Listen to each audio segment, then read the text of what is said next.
Pertama-tama dan yang paling utama, marilah kita panjatkan puji syukur kehadiran Ilahi Rabbi, Allah Subhanahu wa Ta'ala, yang telah memberikan kita beribu-ribu kenikmatan, di antaranya nikmat iman, nikmat Islam, dan nikmat sehat walafiat. Yang kedua, salawat serta salam semoga tercurah limpahkan kepada junjungan kita, Habibana wa Nabiyana Muhammad sallallahu alaihi wasallam, kepada keluarganya, kepada sahabatnya, dan kepada kita selaku penerus risalahnya yang insya Allah akan mendapatkan syafaatnya di yaumil akhir nanti.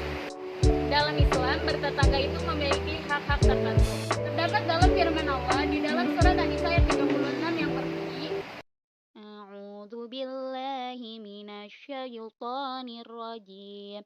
Bismillahirrahmanirrahim. Wa bil walidaini ihsanan wa bizil qurba wal yatama wal masakini wal jari dzil qurba wal jaril junubi was-sahibil bijambi, yang artinya, dan berbuat baiklah kepada kedua orang tuamu, karib kerabat, anak-anak yatim, orang-orang miskin, tetangga yang dekat dan tetangga yang jauh, dan teman sejawat. Shadaqallahul azim. Selain di dalam firman Allah di dalam surat An-Nisa ayat 36, Rasulullah Shallallahu alaihi wasallam bersabda dalam hadis Arba'in nomor 36, Wa man kana yu'minu billahi wal yaumil akhir falyukrim jarah. Artinya, dan siapa saja yang beriman kepada Allah dan hari akhir, hendaklah ia memuliakan tetangganya. Hadis riwayat Bukhari dan Muslim.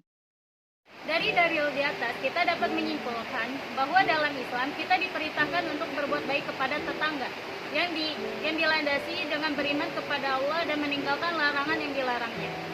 Dalam kitab karangan Imam Al-Ghazali yang berjudul Al-Adab fid Din, adapun adab-adab bertetangga adalah sebagai berikut.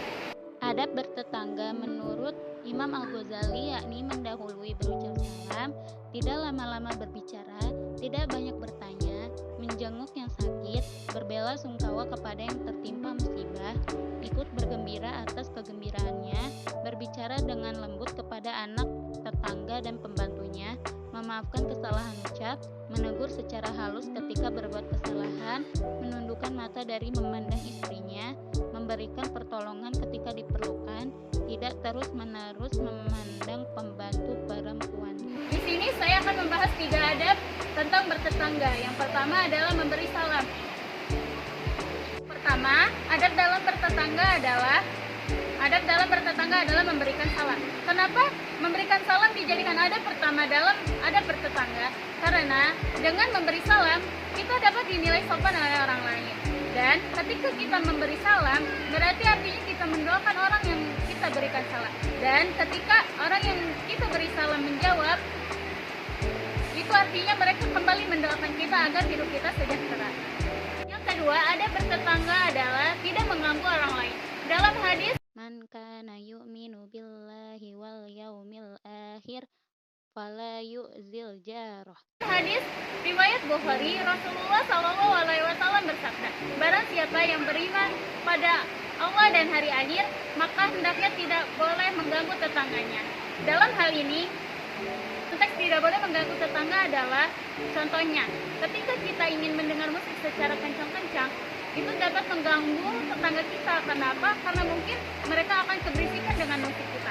Yang kedua, ketika kita ingin memarkirkan mobil di depan rumah tetangga kita, hendaklah izin kepada tetangga kita apakah tetangga kita terganggu dengan mobil yang diparkirkan di depan rumahnya. Yang ketiga, ketika kita hendak mengadakan acara di rumah kita, hendaklah kita minta izin kepada tetangga kita, akankah tetangga kita terganggu atau tidak dengan adanya acara kita.